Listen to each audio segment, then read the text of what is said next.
Oke, puji Tuhan. Mak, apa kabar, Mak? Luar biasa, Tuhan Yesus dahsyat.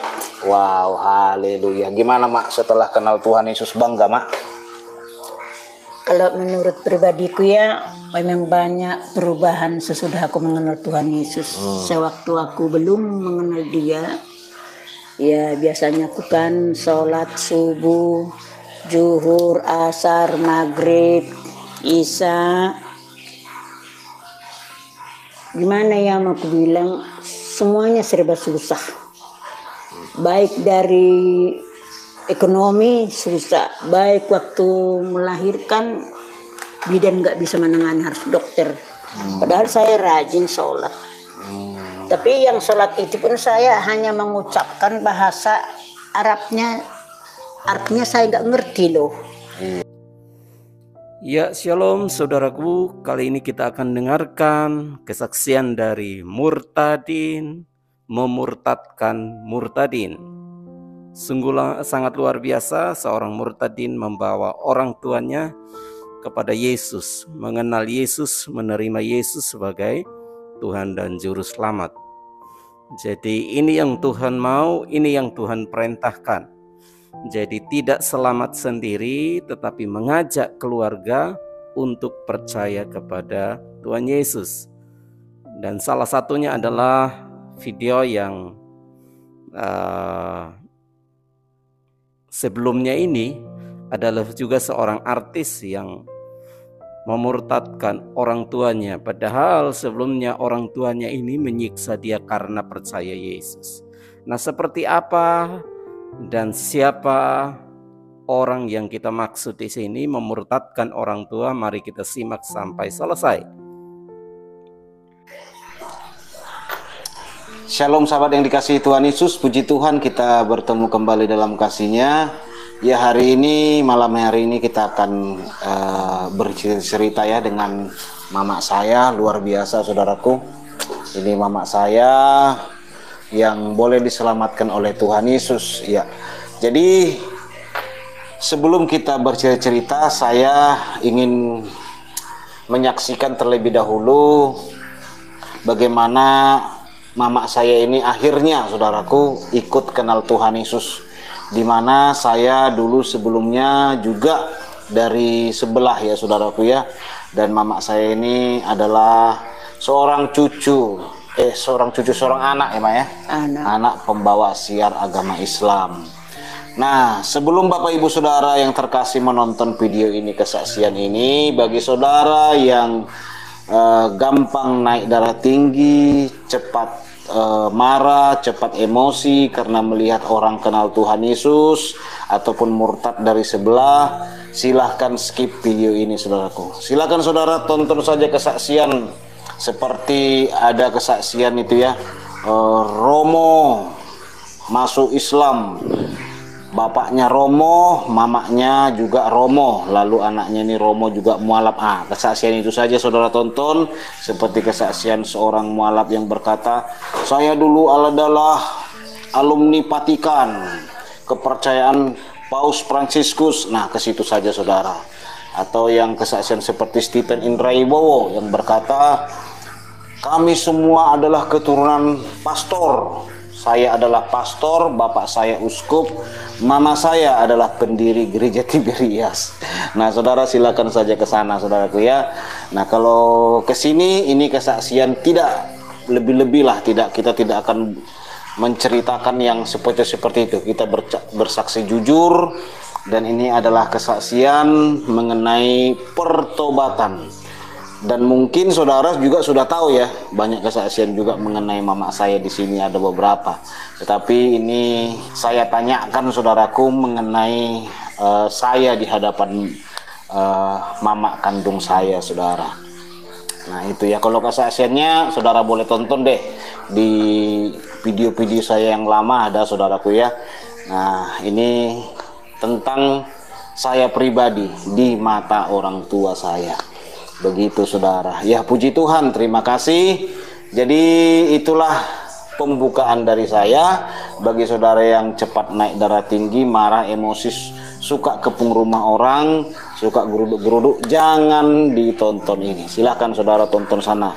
Kayak nama almarhum Stephen Indra Bowo atau siapa itu ya, yang ngaku-ngaku Romo, pastor, pendeta besar, pendeta terhormat di dunia, ketua penginjil antar negara, antar benua itu loh. Nah itu kesana saudara ya. Kalau di sini nggak begitu-begitu saudaraku. Oke, puji Tuhan. Mak, apa kabar Mak? Luar biasa, Tuhan Yesus dahsyat. Wow, haleluya. Gimana Mak setelah kenal Tuhan Yesus, bangga Mak? Kalau menurut pribadiku ya, memang banyak perubahan sesudah aku mengenal Tuhan Yesus. Sewaktu aku belum mengenal Dia, ya biasanya aku kan sholat subuh, zuhur, asar, maghrib, isya. Gimana ya mau aku bilang, semuanya serba susah. Baik dari ekonomi susah, baik waktu melahirkan bidan nggak bisa menangani, harus dokter. Padahal saya rajin sholat. Tapi yang sholat itu pun saya hanya mengucapkan bahasa Arabnya, artinya saya nggak ngerti loh. Jadi sesudah saya masuk Kristen, mengenal Tuhan Yesus itu, saya menyanyi, angkat pujian, mengerti. Wah. Berdoa mengerti. Waduh, luar Jadi biasa. kalau dulu saya nggak mengerti, soalnya dipelajari kan di agama kita kan, bahasa Arab itu pun mengerti nggak mengerti kita, Tuhan Maha tahu, kan tahu katanya kan. Tapi kurang puas kalau kita lihat baru surat Latinnya di Yasin, oh ini rupanya artinya ini. Al-Fatihah kan gini, auzubillahi minasyaitonirrajim, bismillahirrahmanirrahim, alhamdulillahirabbil alamin, arrahmanirrahim, maliki yaumiddin, iyyaka na'budu wa iyyaka nasta'in, ihdinas siratal mustaqim, siratal ladzina anta alaihim ghairil maghdubi alaihim waladdallin. Amin. Cuman hanya bisa Mama mengucapkan, tapi artinya sama sekali Mama nggak ngerti dong. Nah itu, jadi kayak apa itu kan, Qul huwallahu samad, Qul huwallahu ahad, Allahu samad, lam yalid wa lam yulad wa lam yakul lahu kufuwan ahad. Nggak ngerti sama sekali Mama. Jadi kalau sekarang kita berdoa kan, langsung kita menyembah, ngangkat pujian, mengerti apa yang kita ucapkan. Itu satu kebanggaan bagi aku. Berarti udah terlambat aku selama ini ya. Capek aku sampai berapa anak kulahirkan 6. Berarti selama ini aku sia-sia ya, selama ini capek aku. Subuh, zuhur, asar, maghrib, isya, bahkan jam 5 kali udah aku banguni, harus ambil air wudhu. Nggak boleh nggak ngambil air wudhu. Orang nggak ada sholat di masjid, kita harus pergi. Soalnya kalau di peraturan di agama kita kan lebih banyak pahala sholat di masjid daripada di rumah. Jadi Mama nggak Mama kasih kita sholat di rumah, harus ke masjid walaupun kita cuman hanya 5 orang. Jadi Mama saya ini cukup ketat saudaraku ya, cukup tegas kepada kami dulu. Jadi kami itu sholat itu harus ke masjid pada tahun 90-an saudaraku. 92. Cukup jarang orang sholat ke masjid ya, cukup jarang. Mana ada. Pada masa-masa itu, tapi Mama saya siapkan rotan di dinding, pagi-pagi harus kami sholat ke masjid dan harus mandi ya Mak. Iya harus mandi dulu baru ngambil biar wudhu. Bersih.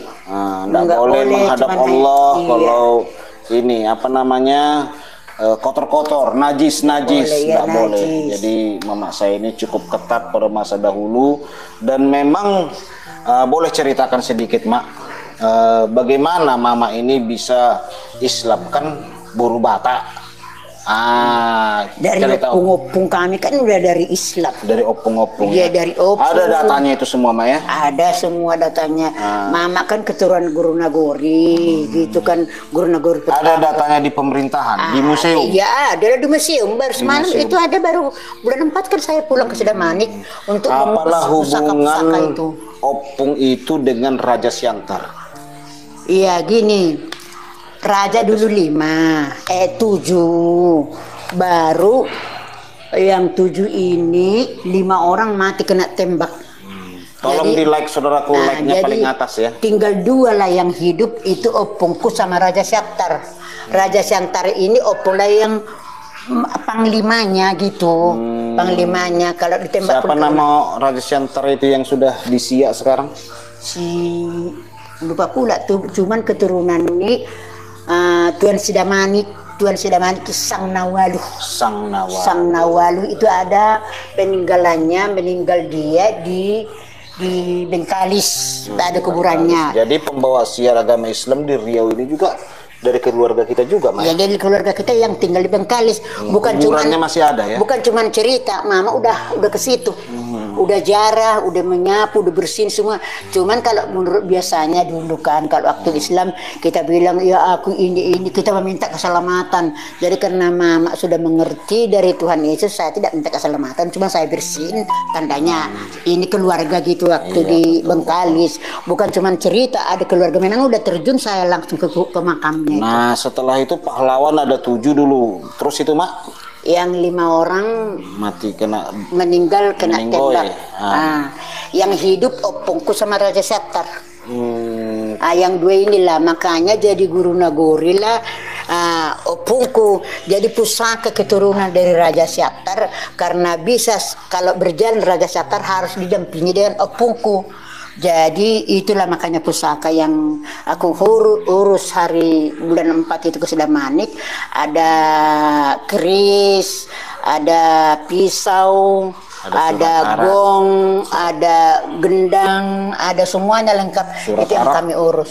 Surat Arab ada? Ada, surat Arabnya ada, bahasa Bataknya ada, surat Bataknya pun ada, bahasa Tubannya ada. Itu Mama ini kan rata-rata Ustadz Haji ya? Iyalah, ke Semarulak. Nggak usah kalau sebut namanya. Udah semuanya. Kalau ke Mama kok nggak salah Ustadz sama Haji dan Ustadz pendiri sama masjid Haji. ya di Kampung Jawa ya. Sidamanik. Iya, pendiri masjid. Jadi begitulah latar belakangnya mengapa mama saya ini Muslim yang cukup taat. Bahkan adik mama saya ini cukup fanatik, Ma ya. Bagi dia orang kafir itu, orang Kristen itu jadi kayu api di neraka. apa kata tante?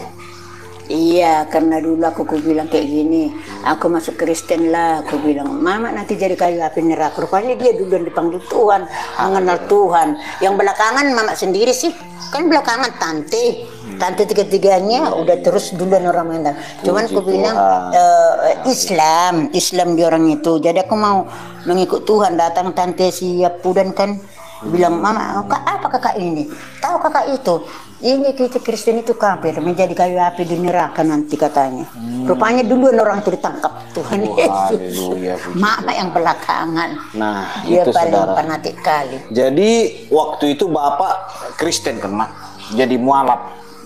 Saya didik Bapak ini, kalau mau kau jadi Islam, soalnya saya benci kan nengok Kristen ini. Rasa aku Kristen ini jorok, nggak ada artinya dia Kristen makan ini. Babi, ya? Makan babi, makan semua dimakan kan nggak suka aku lihatnya. Jadi kalau Mama dulu ke Toba, entah ke keluarga Bapak dulu, kalau nggak datang aku nggak mau orang itu motong ayam. Tunggu datang di suburnya bau, nggak dimakannya. Kalau udah datang, Mama baru dipotongnya ayam itu. Kalau nggak Mama menangani, kalau nggak kulihat siapa memotongnya, saya nggak mau makannya. Itu karena fanatiknya aku. Karena pikiranku kita yang menguasai itu, Maya. Kalau Kristen yang memotong itu berarti makanan ini haram, nggak sah. Betul. Namanya orang kafir, ngapain motong ayam gitu sih waktu dulu. Jadi nggak suka aku nengok Kristen ini, benci sama sekali. Apalagi aku dulu gitu juga. Ini ayam ini kok dipotong ini, aduh nggak baca Bismillah, kita pikir dan najis dipegang orang kafir. Makanya saudaraku, saya mengerti sekali, paham sekali kalau keluarga saya makan. Saya selalu katakan ini ayam sudah kita bawa ke tukang potong, sudah dibaca Bismillah. Kan gitu saudaraku ya. Nah sebelum Mama bilang tadi, kan mama saya manggil saya si Dodi ya. Kalau si Dodi ini ngeri. Sebelum sampai ke situ lah. Nah itulah jejak rekam daripada keluarga Mama ya. Itu kuburannya masih ada semua lengkap, Ma ya. Ada. Di museum, bahkan disahkan oleh pemerintah ya. Iya, disahkan. Bagaimana pemerintah menghormati orang tua Mama saya ini sebagai pembawa siar agama Islam. Jadi bagaimana opung saya ini juga baik. Cara berdakwah itu bagikan tanah, Ma ya. Iya, bagikan Jadi tanah. Mama saya ini saudaraku, orang yang terhormat dan orang kaya. Waktu sekolah mama ini udah naik kuda ya? Opungmu. Wah, sekolah. Dan opungmu kan lahir SR, tahun ya? 24, opung Doli tahun 2000, tahun 1914. Nah, kalau orang naik kuda Zaman dulu udah itu hebat. tandanya raja. Mana semua orang bisa Nah, naik ini kuda. mama saya ini begitu saudaraku, jadi sangat dihormati. Bahkan sampai sekarang kuburan bapak dari mama saya ini masih dia diziarahi ya mak ya. Dia jarak ada Sama orang Muslim. lewat, makanya dibilang dulu kalau dibilang kepala desa kalau kuburannya harus di tanah wakaf. Jadi datang anak Namburu kan, nah, jadi bilang nggak boleh karena ini raja. Jadi nanti sebanyak orang mau ziarah susah, harus di pinggir jalan dekat rumah. Makanya dekat rumah di pinggir jalan opung dikubur. Kalau orang mau ziarah, mau minta apa-apa semuanya biar dekat gitu persoalannya itu. Luar biasa. Jadi mama dari orang terhormat jadi orang yang sangat kaya. Tanah mama dulu kan apa? Ada ribuan hektar Mak. Mana dibayar orang Jawa, makanya sampai sekarang ribuan kampung itu hektar dibilangnya nama kampung dibagi-bagikan itu saking kampung kayanya. Jawa. Jadi yang membuat nama kampung itu pun Ya orang Jawa itu juga. bukan Opung. Opung kampung Jawa karena penduduknya kampung Jawa. Karena orang Jawa kenapa dikasih biarlah biar rame Masih katanya. dikasih, ya. Disedekahkan semua. Rupanya kalau sekarang kalau kulihat itu, wah triliun harga tanah ini, tanah bapak kok dikasih, tapi ya udahlah nggak apa-apa, nggak bisa. Jadi harta menjamin kita. istilahnya mama ini rela masuk Kristen, dari kaya, dari raja menjadi miskin.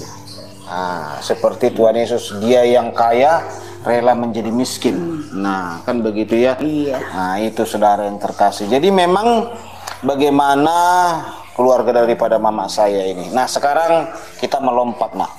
Bagaimana pandangan mama dulu kepada saya waktu saya begitu murtad? Kan saya kirim surat, Mak. Iya. Nah, mama terkejut. Shalom, kan biasanya Assalamualaikum warahmatullahi wabarakatuh. Saya kan waktu dulu pun kan Mak udah kayak mana Mak, ceritakan sedikit waktu juara pengajian di masjid ya, bukan internasional ini saudaraku ya. Kalau kamu ajan suaramu merdu sekali. Allahu Akbar, panjang nadanya apa kata orang-orang kalau saya yang bawa ajan? itu si Dodi kalau nggak itu si Dodi aja berdatangan orang. Mama pun kan enak dengar anakku itu ya masih. Jadi kayak gitu cerita orang kepada mama, anaknya itu si Dodi yang ngajan, kalau si Dodi yang ngajan kami sholat katanya. Iya kami sholat, kalau kan banyak orang Allahu Akbar nggak ada menarik kan, kalau kamu nariknya pas ajan itu enak panjang tahan gitu, makanya banyak orang tertarik kalau mau pergi maghrib itu sih. Maghrib itu kan cuma maghribnya, walaupun kita di daerah Minang kan cuman maghribnya orang iya, zaman dulu memang begitu iya. Sih. Zaman dulu itu cuman maghribnya, paling sampai ke Isya lah karena ada ngaji kita kan ngaji setelah sholat maghrib, ngaji menjelang Isya baru selesai Isya pulang. Jadi padahal dekatnya rumah ke masjid. Saya ingat dulu mama dulu kan pun yasinan pun nggak seperti sekarang ini ditutup semua kan, dulu mama yasinan pun kuliah dulu pakai kebaya aja tutup gini, pakai apa itu kan gitunya dulu, nggak terlalu begini ya, ditutupi tinggal matanya kelihatan, nggak ada dulu gitu ya? Nggak ada, cuman pakai selendang, mama pakai baju kurung gitu. Yasin wal Qur'ani hakim gitu ya. Nah, sekarang gini Mak, gitu. Sekarang gini. Nah, setelah saya masuk Kristen, mama terkejut lah ya Mak. Ya gini sih pikiranku, dikasih ada guru tambang. Eda katanya apa ini suratnya si Dodi, surat apa aku baca. Bah Saloma, mama jangan khawatir, aku di Parapat. Pikiranku begini, yang penting anakku ini memuji Tuhan, yang penting satunya Tuhan, dunia nggak ada dua. Daripada dia perampok, narkoba semuanya, ya bagus lah nggak apa-apa, langsung gitu pikiranku, yang nggak pala sakit hati, cuman lebih 1 tahun mama tetap sholat, melakukan sholat. Ya apapun, pergi pun mama ke gereja ya, soalnya hanya menutupi kan supaya jangan kamu pergi mama ke gereja, udah gitu. Cuman yang membuat saya bertobat bukan karena pendeta itu menerangkan firman Tuhan ini saya belum tahu juga itu gini. Apa yang enggak kau bilang, malah kau kasih persembahanku kadang-kadang yang koyak-koyak, apa yang enggak kau bilang itu supaya makanya kau dalam itu. Rupanya aku baca perjanjian lama dari firmannya bikin saya betul-betul mengikut. Nah sekarang kayak gini. Nah berarti mama ini kan orangnya sebenarnya tidak fanatik kan. Nah tidak fanatik. Jadi begitu mama dengar aku masuk Kristen, mama legowo lah. Yang fanatik itu kan sebenarnya bapak kan. Bapak sangat luar biasa. Jadi bapak saya itu, saudaraku, mualaf itu jauh lebih fanatik dibanding mama saya. Jadi mama saya ini waktu saya masuk Kristen, walaupun mama ini Islam dari nenek moyang, dia tidak terlalu fanatik kali lah. Nah kan gitu. Bahkan saya dulu mengganggu gereja ya Mak ya. Nah mama saya ini juga melarang. Apa yang kau bikin-bikin itu? Kata mama. Mama saya ini sangat toleransi orangnya, tidak fanatik dalam hal agama ya. Satunya Tuhan gitu ya. Jadi ingat mama itu yang kuganggu gereja itu kan? Ingat pas apa kebaktian itu di daerah sektor waktu bapak masih kerja di perusahaan kan. Pas kebaktian lah kau Allahu Akbar. Apa itu Dodi? Orang soraklah haleluya, langsung kau aja di samping itu kuat-kuat marah lah mama. Gak boleh kayak gitu. Nah kalau bapak saya itu sangat fanatik saudaraku. Bahkan waktu saya masuk Kristen itu bapak saya itu dibilang gini, ngapainlah kau ikuti karena dosanya itu semua, makanya dia disalib katanya. Nah kalau kau sembah Tuhan berkolor katanya ke bapak karena makanya kau susah karena kau ikuti Tuhan yang tak ada bajunya katanya. Habis dihina-hinanya Tuhan Yesus. Bapak saya itu luar biasa fanatik justru. Makanya dipukul itu karena dosanya. Tengok rambutnya cuma terus, jenggotnya itu panjang-panjang. Itu makanya berdosa itu. Tuhan apa itu katanya, diam aja mau. Iya gitu saudara yang terkasih. Jadi salib terbesar pada masa itu ya memang bapak saya saudara. Bapak saya itu merupakan pikul salib yang sangat besar dari saya kan gitu saudaraku. Bahkan mama saya ini, mama dulu pernah ya ketahuan ke gereja itu tendang pakai sepatu besi ya Mak. Iya, malah perpuluhan dulu aku simpan diambil. Diambil bapak ini, aku tengok mau masuk perpuluhan gak ada diambil. Masih pergi lagi ke menyembah yang berjenggot itu katanya. Iya. Apa katanya Mak? Masih pergi lagi ke situ. Katanya diam aja kok. Baru aku bilang lah, iya aku besok ke masjid. Tapi dengan syarat ya, jangan kau harus kau lakukan. Ya aku lakukannya terus. Ya bisa aku masjid, tapi asal ngomong di luarnya itu mama itu masjid. Mana mau aku udah tahu aku hadirat berkat yang nggak kusangka-sangka ada saja mengalirkan waktu selama udah mama mengenal Tuhan. Ngapain? Apapun yang terjadi saya tidak mau. Tak lagi bang ikut seperti agamaku yang zaman dulu. Enggak mau aku apapun yang terjadi, soalnya kayak mimpi rasaku yang hidup ini, mimpi betul-betul kalau aku ingat dulu sakitnya ya, kayak mimpi. Jadi kayak mana lah perasaanku aku melahirkan kalian, yang penting kalian hidup gitu aja, yang paling kalian hidup ada napas kalian. Ya gitu aja, ya mungkin aku pun kalau ada sepeda aku naik udah bersyukurlah. Mungkin inilah hidupku sampai mati aku di bawah tanah ini pikirku. Tapi berarti Tuhan memperhitungkan penderitaan itu sampai berapa puluh tahun Mama. Akan diperhitungkan semua penderitaanmu akan kuperhitungkan mungkin kata Tuhan kan. Asalkan kita betul-betul terus dekat melekat kepada Tuhan. Jangan kita bersungut-sungut, jangan kita ini pastikan Tuhan, diperhatikan Tuhan itu. Sesuai apa yang kita kerjakan kan, karena aku udah tahu kan, ku bersyukur buat kasihmu, tahu, ku bersyukur Bapa, tahu. Kalau ini lam yalid walam yulad walam apalah lam yalid kan. Nggak tahu Mama. Jadi yang membuat saya mama saya ini bangga jadi Kristen ya saudara ya, itu katanya jadi Kristen ini enak, kita beribadah tahu yang kita baca, tahu yang kita ibadahkan, kita paham, bahkan kitab yang kita baca, kitab suci yang kita baca, tahu kita membacanya dan tahu artinya. Nah itu yang mama saya ini, enak sekali jadi Kristen ini, kayak gini rupanya jadi Kristen kata mama. Kata mama saya, betapa bahagianya kita mengerti kita Tuhan itu, paham kita Tuhan itu, ketika kita menjadi Kristen, tahu apa yang kita baca, tahu yang kita ibadahkan, tahu apa yang kita lakukan. Jadi satu hal yang memang dirasakan oleh mama saya ini, bangga menjadi Kristen itu, Tuhannya orang Kristen itu sangat dekat. Tuhannya orang Kristen itu sangat dekat dengan umatnya. Kan gitu ya? Iya. Nah, sangat dekat sekali. Jadi waktu mama saya boleh kenal Tuhan Yesus itu, saudaraku, jadi dari hal-hal yang sangat simpel gitu. Beribadah gampang. Dulu yang kubaca tidak tahu aku artinya. Kan gitu, tidak kupahami. Dan nggak bisa pula dulu kita umpamanya, maaf kata ini, sholat pakai bahasa Batak, nggak boleh, Mbak ya? Kayak mana kita sholat pakai bahasa Batak? Memangnya tahu? Memangnya bisa ada sholat harus bahasa Arab lah. Harus bahasa Arab ya? Iya, mana bisa kita, ya Allah, lema dia, mana bisa kayak gitu. Paling kita berdua, itu pun mama janggal kok berdua bahasa Batak, nggak ngerti. Nggak bisa. Jadi itu saudaraku. Jadi memang itulah yang membuat hal yang kita terpesona sekali dengan Kristen ini. Makanya kita bangga apapun yang terjadi, yang kita alami, kita terus bangga menjadi Kristen. Nah, setelah mama menjadi Kristen, apa yang menurut mama yang enak jadi Kristen ini?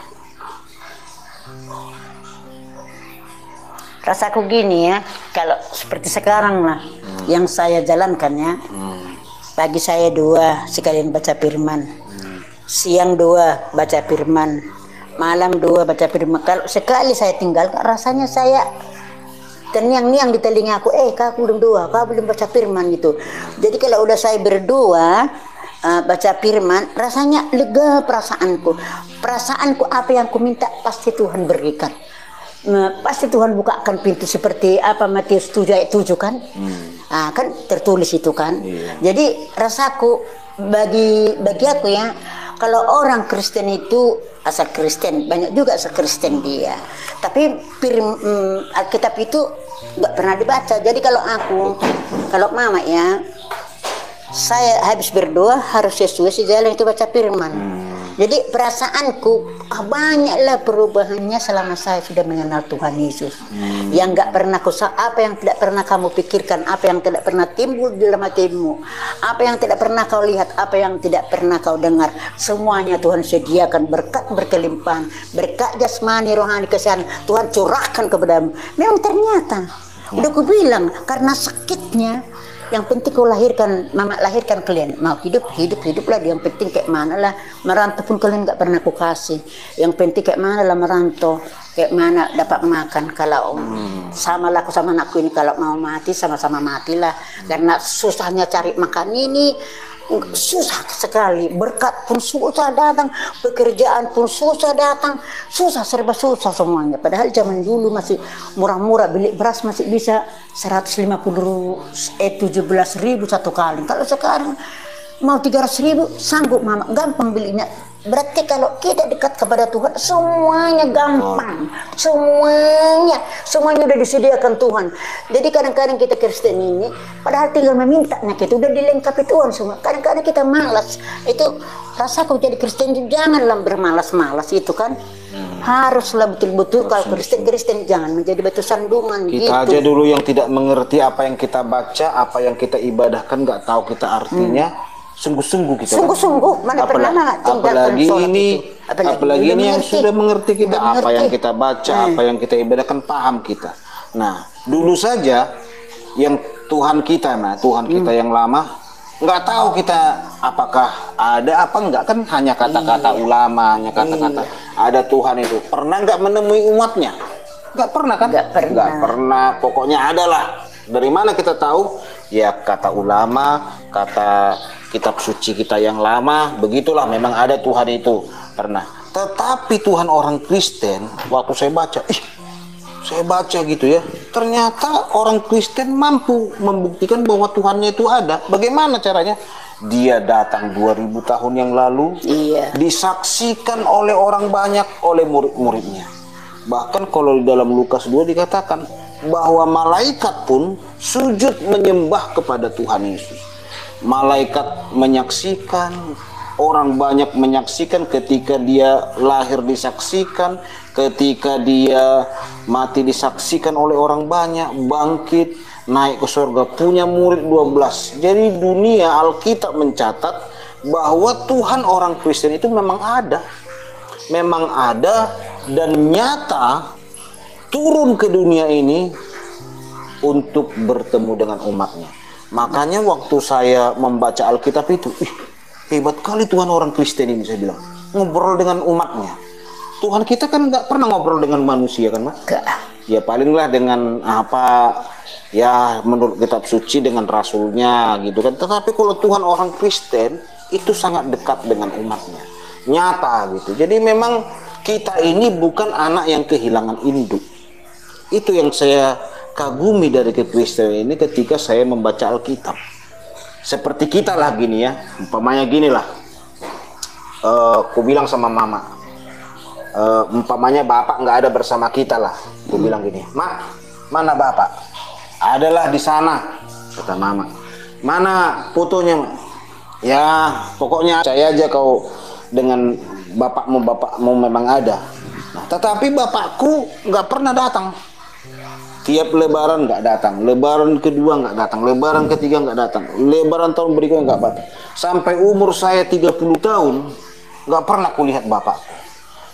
Yang menjadi pertanyaan ke mama, wajar nggak saya ini sebagai anak tidak percaya bahwa aku punya bapak? Wajar kan, Mak? Memang wajar lah nggak percaya. Karena apa yang mama katakan itu tidak ada bukti. Ada bapakku bilang, ada bapak, tapi nggak pernah kamu lihat. Tidak pernah kulihat, nggak pernah jumpa, nggak ada bukti-buktinya. Nggak ada bukti-buktinya. Nah, jadi mana wajar lah kamu nggak percaya. Lalu kata mama gini, percaya aja lah kau sama bapakmu, pokoknya bapakmu ada. Lalu saya bilang, kayak mana aku percaya nggak pernah jumpa? Aku rasa memang bapakku nggak ada. Pokoknya kau percaya saja. Bisa nggak kayak gitu, Mak? Mana bisa? Mana bisa? Ada kok bapak di sana, nanti datang, tapi nggak pernah datang sampai berumur 40 tahun nggak pernah datang. Sampai kayak mana kamu ngaku bapak itu bapakmu? Nggak tahu aku, nggak bisa ku kenal. Iya. Oh itu bapakku. Kapan datang bapak? Hari apa? Tapi nggak datang. Kapan datang bapak? Nggak tahu. Otomatis nggak ada tanggung jawab. Nggak ada tanggung jawab. Tanggung jawabnya kepada kita. Nah, demikian juga Tuhan orang Kristen waktu saya baca, Tuhan orang Kristen ini sangat bertanggung jawab dengan umatnya. Iya saudaraku, sangat bertanggung jawab. Bapa itu menjadikan firman-Nya menjadi manusia, itu Yesus, untuk menemui umatnya. Tanggung jawabnya luar biasa, pedulinya terhadap umatnya luar biasa. Dan itu bukan hanya katanya-katanya. Katanya memang benar, karena waktu Tuhan Yesus pun ada di dunia disaksikan oleh orang banyak, sampai dia naik ke surga terangkat. Semua orang sujud, Alkitab mencatat sujud menyembah kepada Tuhan Yesus dan melihat Tuhan Yesus itu naik ke surga. Jadi bukan hanya cerita fiktif, karena memang ada kisah dan sejarahnya betapa pedulinya Tuhan orang Kristen. Makanya kalau orang Kristen kalau sudah berdoa, sudah dekat kepada Tuhannya, waduh enak sekali. Jadi itu ya yang mama rasakan, bagaimana kalau dulu mungkin kita menangis, Mak ya, saat ibadah, nggak tahu kita apa. Pokoknya habis sholat mama menangis, nggak tahu apa yang penting soalnya mama menangis. Karena menangis mama ini kayak gini penderitaanku, makan pun susah, melahirkan setengah mati, kayak mana asal melahirkan susah, padahal uang gak ada, menangis aku. Tapi nggak pernah dia mau menangis, kamu mampus kau di situ, terserah. Nah kalau sekarang ini kita menjadi anak Tuhan ini kan, Mak, begini kan, kita berdoa Tuhan, kita bisa ngobrol dengan Tuhan kan, Mak? Iya. Bercerita, karena kita bahasa Indonesia. Bahasa Indonesia seperti ngakak pujian kan. Kayak mama lah bahasa Batak, kadang-kadang mama campur-campur dengan bahasa Indonesia, mengadu sama Tuhan kan. Bahasa Batak agak janggal. Agak janggal juga. Cuman agak janggal membaca ini bahasa Batak, saudaraku. Saat kau perlu Tuhan tahu, saat kau minta Tuhan dengar, saat percaya Tuhan bekerja, saat menangis Tuhan tahu, saat berdoa Tuhan dengar, saat bersyukur Tuhan berkati. Lagu-lagu itu kan kata-katanya semua kan enak kan, mengerti aku.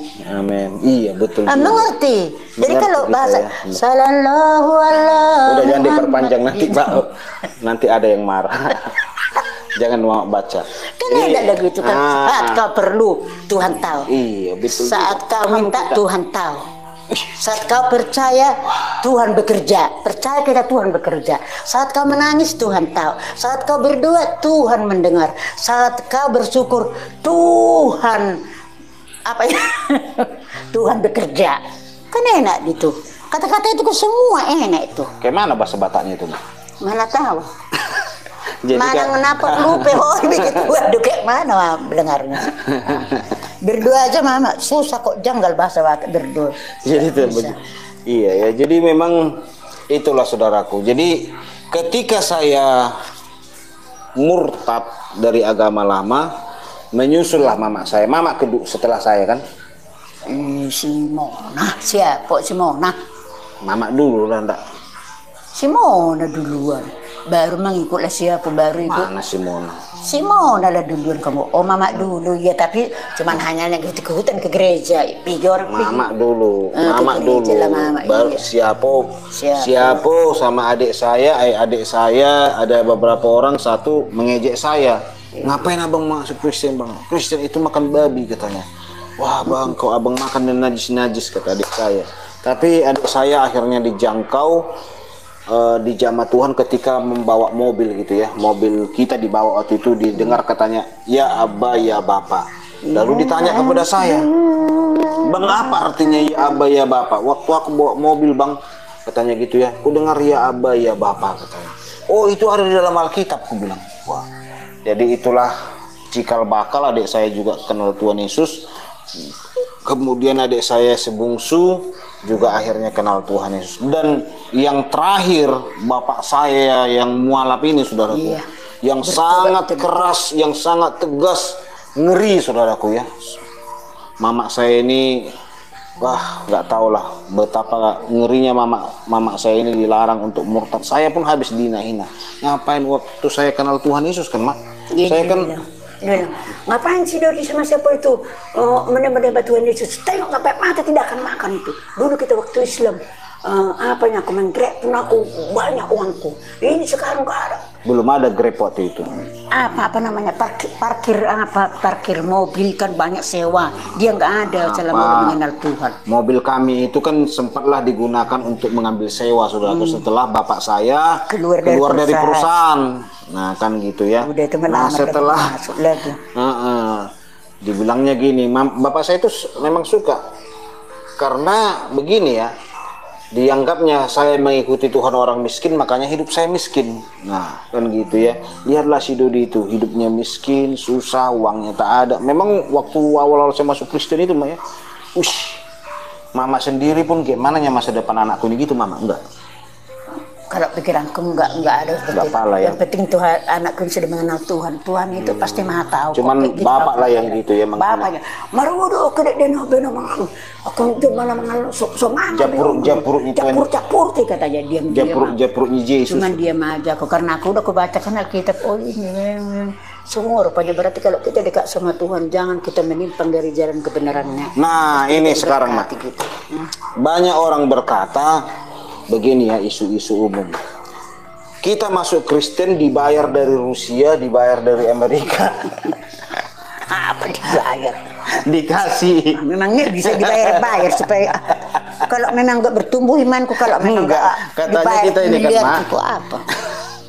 Nah, kan mama melihat nih bagaimana waktu saya murtad dan setelah saya murtad. Ada nggak mama lihat aku punya mobil Mercy kaya raya, aku kasih mama uang banyak-banyak, ada nggak? Mana? Malah mama saya ini kadang-kadang dikasih ada uang Dodi katanya gitu ya. Iya ada uang. Tetapi karena saya saudaraku sudah Kristen, saya nggak mau menunjukkan kepada mama saya ini. Dicukupkan ada koma. Saya nggak mau berkeluh kesah gitu saudara. Saya tetap ceria. Jalan kaki kemana-mana, nggak ada sepeda motor. Bangga jadi Kristen. Tak makan puasa terpaksa ya, bangga jadi Kristen. Kan gitu saudaraku, bangga sekali saya jadi Kristen itu. Asalnya banyak pengalaman kalian udah mengenal Tuhan. Dulunya nggak tahu main gitar, nggak tahu apa. Kayak siapa kan pemain bass termasuk juara 1 kan, kak pemain drum. Jadi banyak kalau dulu. Gak mana kalian ini? Gak ada talenta kalian main gitar pun gak tahu. Coba kalau kalian bisa main gitar, mama beli gitar gak ada. Kau pukul aku, letak apa kau pukul macam-macam kaling-kaling sama kau kau pukul gak ada apa-apa. Sekarang banyak loh. Nah itu saudara yang terkasih, bagaimana ketika waktu saya awal-awal kenal Tuhan itu habislah dicaci maki bapak saya saudaraku. Bagaimana saya dibilang japurnya pendeta ya Mak ya. Nah, ke gereja aja ke gereja, bukan ada bawa uang kata bapak saya dulu saudaraku. Ke gereja tak ada bawa uang. Keretanya pendeta itu dibawa udah bersepasap katanya kan. Kata Pak Antoni dulu kan, apa dulu kereta nama kereta Supra itu? Buatan Cina itu. Buatan Cina apa? Jelek. Enggak berharga buatan Cina. Habis dihina-hina saudaraku. Wah mama tapi saya. Diam terus. Jadi bapak saya itu kan kerja di perusahaan itu sepatunya besi saudaraku ya, ditendang mama saya ini karena masuk Kristen. Jadi saya diam terus, saya mengasihi, saya mengampuni, saya menunjukkan kasih Kristus. Wah di rumah pun saya jadi rajin mengepelkan Mak. Setelah jadi Kristen banyak perubahan saudaraku. Di rumah saya jadi nyuci piring, padahal saya laki-laki saudaraku ya, nyuci piring, nyapu rumah. Mama saya kaget. Dulu saya nggak pernah begitu, rajin juga sih. Rajin juga, tapi kalau udah besar kan mengepel, nyuci piring kan lucu juga, apalagi saya orang Batak kan gitu ya. Jadi mama saya bilang, kayak gitu jadi Kristen ya, kata mama saya saudaraku. Jadi perubahan hidup yang saya tunjukkan nggak pernah, ya mohon maaf ya, saya ngeluh, saya nggak pernah menunjukkan bahwa saya tak punya uang, nggak pernah. Sukacita terus, sukacita. Mama saya pun terpesona menjadi Kristen itu, ternyata luar biasa sukacitanya kan gitu saudara ya. Nah, akhirnya beberapa tahun setelah adik saya, setelah mama saya, adik saya, akhirnya terakhir bapak saya, dia bilang bertobat kepada Tuhan Yesus, berhenti semua. Akhirnya dia menyerahkan dirinya, hidupnya kepada Tuhan Yesus dan dibaptis. Setelah dibaptis 5 tahun lah, bapak meninggal. 10 tahunan. Dan sempat juga bapak saya jadi pengkhotbah di perusahaan saudara. Iya di perusahaan. Kok bapak di perusahaan. Sungguh-sungguh bapak saya jadi rajin berdoa. Dulu bapak saya ini saudaraku setelah mualaf malah dia yang lebih sungguh-sungguh Maya. Perpuluhan, ada perpuluhan udah berani mama ngasih. Itu perpuluhan berani. Kalau dulu persembahan aja takut mama ngasih. Waktu di Islam dulu kan bapak lebih taat dibanding mama. Lebih taat loh. Terus beli buku tuntunan dia, buku untuk belajar sholat, belajar semuanya. Makanya dia tahu itu kalau banyak Islam yang nggak bisa dua kunut. Kalau bapak Allahumma dini dengan hada itu kan 2 kunut itu kan. Itu karena di agama Islam artinya kita tahu, tapi pahalanya itu luar biasa kan, itu kan 2 kunut itu. Iya, bapak saya malah jauh lebih sungguh-sungguh, lebih taat keislamannya dibanding mama saya. Padahal mama saya yang bawa kan gitu saudara. Bapak saya lebih taat, lebih sungguh-sungguh, sholat tahajud. Bahkan bapak saya itu tahu dia ada sholat sholat meminta rezeki. Sholat apa namanya? Duha. Sholat duha. Padahal itu sunnah saudaraku ya. Bapak saya nggak pernah ketinggalan itu.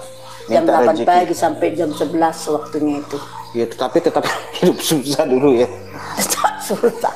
Tetap susah. Terus minta tapi rezeki. Rajin bapak doa.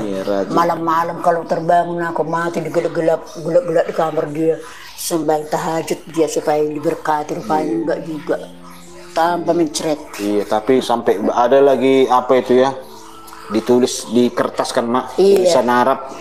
Habis itu dibakar, diminum katanya supaya pintar gitu. Kan dikasih sama kuliah itu kan, ditulis surat Arab. Nah minum supaya pintar. Ini kata Pak Ulama katanya, ada ulama dulu di tempat kami saudaraku.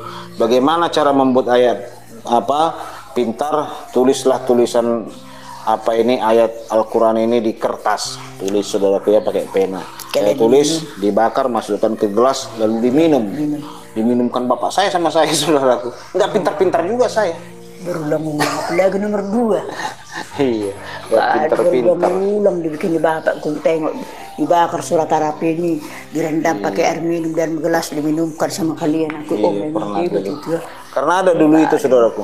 Iya, tapi memang itulah. ada kok itu, memang ada katanya. Nah, itu saudara ya masa lalu sedikit. Tapi ya itulah, masa lalu biarlah masa lalu. Sekarang bagaimana kita menjadi orang Kristen yang sungguh-sungguh dan taat itu ya. Jadi mungkin inilah yang bisa kita ceritakan. Nah, yang terakhir Mak, ketika Mama jadi Kristen tadi kan yang sukacitanya ya, sekarang yang dukanya, yang sedihnya menjadi seorang Kristen. Iya, kalau kita hidup ini kan terus ada tantangan, suka duka pasti ada. Yang dukanya ya meninggal itulah bapak kan, cuma 1 harinya dia sakit meninggal, belum ada 3 bulan meninggal lagi bapak sekarang siapa kan. Tapi saya tetap bersyukur kan, bersyukur ya saya ingat si Ayub kan nggak pernah dia mau maki-maki Tuhan kan, tetap dia setia apapun habis harta anaknya semua, tapi dia tetap setia. Akhirnya digantikan Tuhan anaknya yang si Keisha yang tercantik di negeri itu kan, nama si Keisha anak si Ayub. Itu saya pikir kalau Mama pikirkan ya, bapak dipanggil bulan 6 tanggal 23. Baru siapa dipanggil bulan 9 tanggal 18, belum ada 3 bulan lebih. Mungkin kalau Mama nggak dekat sama Tuhan, mungkin udah bisa Mama jadi jadi orang gila gitu. Tapi saya tetap bersyukur. Saya pas pun mayat di depan Mama, saya terus bersyukur, menyanyi, angkat tangan terus. Soalnya kalau Mama ngangkat pujian itu, biar pun di gereja kalau nggak ngangkat tangan itu rasanya nggak puas perasaanku, nggak sah. Jadi harus saya angkat tangan baru enak rasanya kalau ngangkat pujian itu. Memang pikul salibnya langsung luar biasa ya, anak saya dipanggil Tuhan. Iya si Marvel berderet gitu saudaraku. Iya, tapi ya kita pangguaran laki-laki pula. Ada juga yang mengejek-ejek kawanku yang lama. Oh itulah azab katanya, karena kamu meninggalkan Islam katanya. Tengoklah anakmu dipanggil, keluargamu semua dipanggil katanya gitu ya. Diejek-ejek lah lewat inbox Facebook pada masa itu saudaraku ya. Tapi kita ya tetap kuat saudara. Padahal pangguaran itu udah laki-laki pula itu kan, Marvel pasar ini dipanggil Tuhan. Iya. Tapi udahlah bersyukur, tetap Tuhan, bersyukur, jangan bersungut-sungut. Makanya kan semua ada waktunya, kan ada waktunya ketawa, menangis, bergembira, waktu menanam, waktu mencabut, waktu memanen, kan semua ada pakai waktu, semua ada waktunya. Nah itu saudara yang terkasih. Jadi terakhir ya ayat firman Tuhan saya bukakan dalam Matius 7. Nah ini sebelum kita tutup, Matius 7 ayat 15 dikatakan di sini hal pengajaran sesat. Waspadalah terhadap nabi-nabi palsu yang datang kepadamu dengan menyamar seperti domba, tetapi mereka adalah serigala yang buas. Dari mana kita tahu Mak, nabi-nabi palsu ini dan pengajaran-pengajaran sesat ini? Ayat 8 ini Mak, ayat 16 dikatakan begini. Dari buahnya lah kamu mengenal mereka, dari perbuatannya. Jadi memang setelah kita kenal Tuhan Yesus, kita pun memang tidak tidak gampang marah kalau agama kita dibahas, tidak gampang emosi setelah menjadi Kristen ini ya, tidak mudah kita membela agama kita, tidak emosian lah, lebih banyak kita mengampuni saudara ya. Nah di sini dikatakan dari buahnya lah kamu mengenal mereka. Dapatkah orang memetik anggur dari semak duri atau buah ara dari empuk duri? Demikianlah setiap pohon yang baik menghasilkan buah yang baik, sedang pohon yang tidak baik menghasilkan buah yang tidak baik. Ayat 18, tidak mungkin pohon yang baik itu menghasilkan buah yang tidak baik. Nah ini saudaraku, untuk melihat ajaran nabi palsu dan ajaran sesat menurut Alkitab, lihat dari buahnya. Ayat 19, dan setiap pohon yang tidak menghasilkan buah yang baik pasti ditebang, dibuang ke dalam api. Jadi dari buahnya lah kamu mengenal mereka. Alkitab terus mengulang-ulang saudaraku ya, ayat ini mengulang-ulang.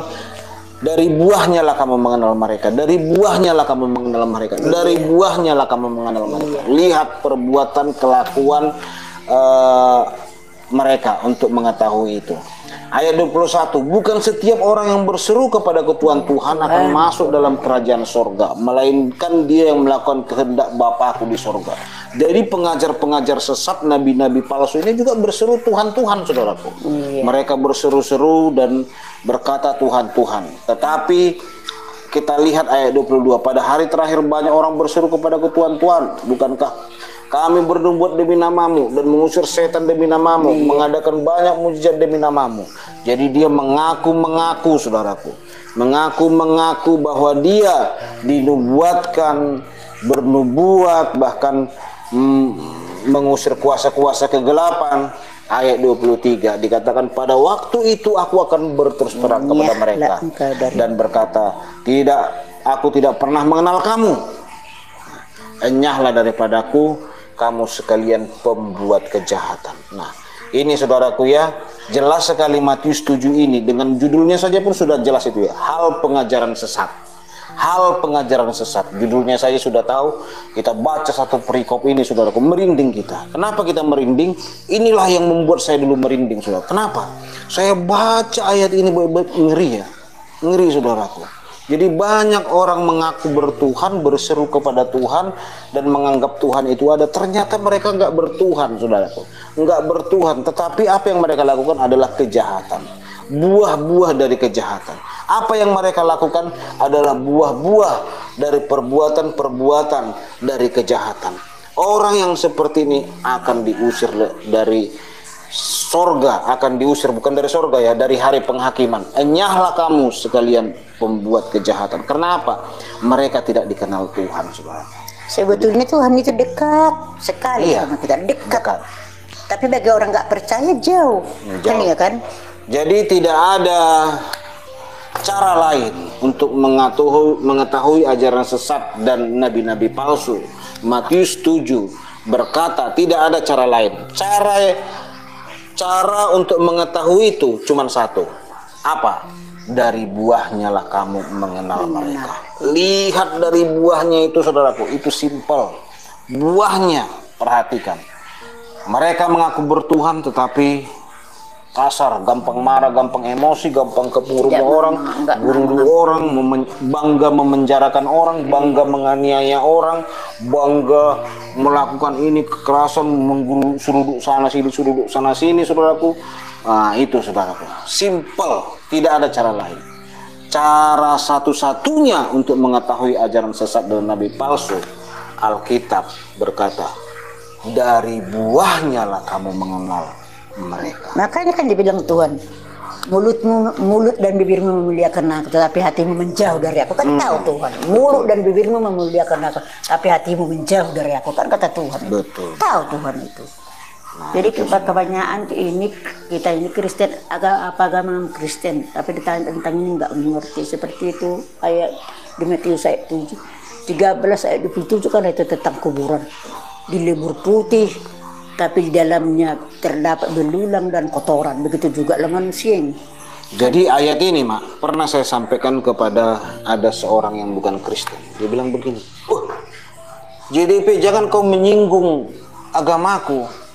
Katanya, bukan menyinggung, ini Alkitab saya, Matius 7 ini jelas memberitahukan kepada kita. Makanya saudara-saudaraku, jangan kita hanya sekedar percaya saja mengaku kita bertuhan, sesungguhnya kita sedang berhantu. Oke lah ya, demikian kesaksian yang bisa saya sampaikan. Kesan dengan mama saya ngobrol-ngobrol malam ini. Nanti kapan kita lanjutkan, mama saya besok mama berangkat, Mak. Hari Jumat berangkat. Nah, mama saya sudah mama saya sudah beberapa hari di rumah ini, saudaraku. Makanya kemarin kita bawa juga apa namanya berurut ya, Mak ya. Iya. Mama saya sakit. Terima kasih juga yang mendoakan mama saya. Mama saya ini, saudaraku, sudah menjelang 70 tahun ya. 70 tahun tetapi sukacita dan semangatnya tetap luar biasa. Tetap semangat. Dan saudaraku, saya melihat bagaimana Tuhan bekerja dalam kehidupannya. Dan mama bangga kali jadi Kristen, Mak ya. Bangga lah. Dan Kalau bangga mama mana berani, mama sendiri tinggal. Mama bersyukur nggak saya keluar dari agama lama? Ya bersyukur kali pun nggak tangguh lagi syukur. Ku ya. bersyukur Haleluya. Bapa, ku bersyukur. Untunglah anakku ini jadi Kristen. Yesus, ya iyalah. Haleluya. Puji Tuhan. Bersyukur kali pun bisa kita terlepas dari segala Tuhan kutuk. baik, saudaraku. Tuhan baik, dahsyat, luar biasa. Kata mama saya ini, untunglah anakku ini jadi Kristen katanya ya. Iya, Ma ya? Ya untung kali pun. Beruntung mau jadi Kristen. Wah, beruntung kali, nggak terkatakan lagi berapa ratus ribu beruntung. Haleluya, puji Tuhan. Terima kasih saudaraku ya. Tuhan memberkati, Tuhan baik. Doakan kita semua ya akan melakukan pelayanan penginjilan. Mama saya ini saudaraku juga adalah seorang pemberita kabar baik. Mama saya ini lebih berani memberitakan kabar baik dibanding saya, saudaraku. Meskipun tak pernah masuk media sosial, kalau saya tidak masukkan. Kadang-kadang di pasar-pasar, di jalan-jalan kadang-kadang bertanya. Keluarga pun semuanya, saudaraku. Sudah banyak jiwa yang dibawa mama saya dipercaya Tuhan, saudara ya. Jadi memang meskipun beliau tidak bermedia sosial, tapi keberaniannya luar biasa memberitakan Injil. Malah saya kadang-kadang saudaraku dipompa terus. Ayo kamu Jamal Dodi yang sudah kenal Yesus terlebih dahulu, kamu harus lebih sungguh-sungguh lagi katanya. Nah itu saudara. Terima kasih buat Bapak Ibu Saudara. Tuhan Yesus memberkati. Tuhan Yesus memberkati. Salam. Oke, haleluya. Ya, luar biasa. Ini adalah para murtadin yang kita dengarkan kesaksiannya. Beliau ini adalah bersama dengan para murtadin lainnya melayani sampai ke pelosok untuk menjangkau jiwa-jiwa baru. Mereka dengan sangat berani dan diurapi oleh Tuhan dengan luar biasa, berangkat ke pedalaman Mentawai dan daerah-daerah yang lain untuk memberitakan Injil. Dan luar biasa, segala tantangan mereka hadapi, mereka lewati bersama dengan Tuhan. Tentunya Tuhan menjaga mereka, dan dalam penginjilan mereka menghasilkan banyak jiwa datang kepada Tuhan. Ya, kita tahu Saulus, seorang yang jahat, diubahkan Tuhan menjadi seorang Paulus yang diurapi oleh Tuhan, dan lewat Paulus banyak sekali jiwa yang diselamatkan. Dan melalui Paulus banyak buku yang ditulis tentang cinta kepada Tuhan, tentang kesungguhan kepada Tuhan, tentang iman kita kepada Yesus. Ya, dia berbicara, menceritakan detail tentang iman yang harus kita miliki sebagai orang Kristen. Sampai dia mengatakan bahwa kalau Kristus tidak mati, maka sia-sialah iman kepercayaan kita. Ya, tanpa Tuhan iman kita itu sia-sia. Tanpa kebangkitan Yesus iman kita sia-sia. Mengapa demikian? Kalau Yesus mati berarti dia bukan Tuhan. Kalau Yesus tidak bangkit berarti dia tidak berkuasa. Tetapi Yesus menunjukkan bahwa dia bangkit, dia naik ke sorga, disaksikan oleh 500 orang, dan membuktikan betul-betul bahwa dia bangkit. Tidak seperti nabi yang lain yang tidak bangkit, ya. Tidak bangkit. Kita punya nabi, bukan punya nabi, kita punya Tuhan yang dianggap nabi oleh orang lain, tetapi bagi kita dia adalah raja, dia adalah Tuhan yang menjelma menjadi manusia ke dalam dunia sebagai manusia dan merasakan seperti kita, menunjukkan kepada kita bagaimana kita harus bersikap, berlaku, bertindak dalam ketaatan. Dia mengajarkan kepada kita bahwa dia taat sampai mati. Ya, dalam keadaannya sebagai manusia, dia juga merasakan lapar sama seperti kita, supaya tidak ada alasan. Ya, karena Tuhan kita bukanlah Tuhan yang mati. Bapa kita adalah Bapa yang baik, memberikan teladan kepada kita. Ya, Tuhan yang lain itu mati, tidak terlihat, tidak berwujud dan sebagainya, tetapi Tuhan kita bisa dapat diraba karena memang dia berkuasa, mau jadi apa saja sesukanya, dan semuanya pasti bisa karena dia berkuasa. Ya, puji nama Tuhan. Demikian yang dapat kami sampaikan. Mari kita doakan teman-teman kita para murtadin yang sudah berjuang yang sudah membagikan pengalaman mereka dengan Tuhan, yang sudah bersaksi untuk kita. Biarlah kesaksian mereka menguatkan para murtadin yang lain atau yang belum mengakui, menceritakan iman baru kepada keluarga, bisa juga mengambil sikap, tindakan berani untuk menceritakan iman baru mereka di dalam Yesus Kristus. Puji Tuhan, sampai jumpa lagi di video berikutnya. Amin.